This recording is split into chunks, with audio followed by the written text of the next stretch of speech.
Hey friends, welcome back to Fridays with Faye. Let's go ahead and dig in and open our Bibles to Jeremiah 29:11. And it says, "For I know the plans I have for you, says the Lord. They are plans for good and not disaster, to give you a future and hope."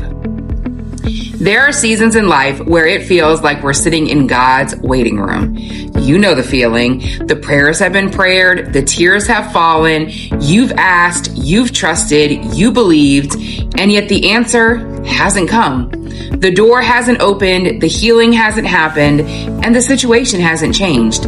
And all you have left is wait. Friends, waiting is hard for us because we live in a world where everything is instant. We want food, we DoorDash it. We want information, we Google it. If we want something, we expect it now. But friends, God doesn't work on our timeline. His timing is not rushed, and it's never careless. Sometimes God allows us to sit in the waiting room. He doesn't have us sit there because he's forgotten us, or he hasn't heard our prayers, or that he doesn't care. But he has us sit in the waiting room because something deeper is happening in the waiting room that we can't see. I know that waiting room well. 6 years ago, when I was diagnosed with ATTR, it felt like my life suddenly stopped in the middle of the hallway. I had watched my dad walk this road before me, and suddenly I found myself standing at the same door. There were so many questions, so many prayers, and so many days where the prayers didn't come as quickly as I wanted them to. Some days the waiting looks like doctor's appointments and test results. Someday it looks like trying to do normal life while your body reminds you that things are changing. Someday it looks like praying for strength and wondering if God hears every word the way you hope he does. And yet, even in those moments, God reminds me that waiting does not mean he has left the room. When we're in a valley or walking through a trial, it can feel like our prayers are bouncing off the ceiling. We start to wonder if God sees us, if he hears us, if he understands just how heavy this feels.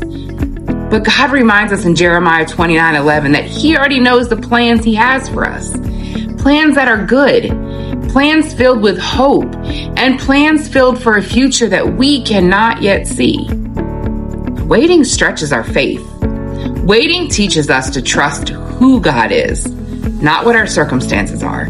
It's easy to trust when the answer comes quickly. It's easy to praise when the miracle shows up right away. But real faith is built in the waiting room, when the test results haven't changed, when the situation at home is still heavy, when the door you're praying for is still closed. Will you trust God? Because God never promised that we wouldn't walk through valleys, but he did promise that he would walk with us through them. Sometimes what feels like silence is actually him preparing us. Sometimes what feels like delay is actually his protection. And sometimes what feels like unanswered prayer is God working in ways we simply cannot see. Here's the truth, friends. God's plans for us are not random. They are not careless, and they have never meant to harm us. He is a good father who sees the entire picture when we only see a small piece of the puzzle. I like to say in the Macy's Day Parade, we're right there in the star. He sees the beginning and the end. So if you feel like you're sitting in God's waiting room today, take heart, because waiting does not mean that you're forgotten or abandoned. It does not mean God is finished with your story. It means that God is still writing it. And his plans, no matter how long they take, are always good, always purposeful, and always right on time. So today, friends, even in the waiting room, trust him. I will see you next week. Thank you for joining me. Till then, be blessed.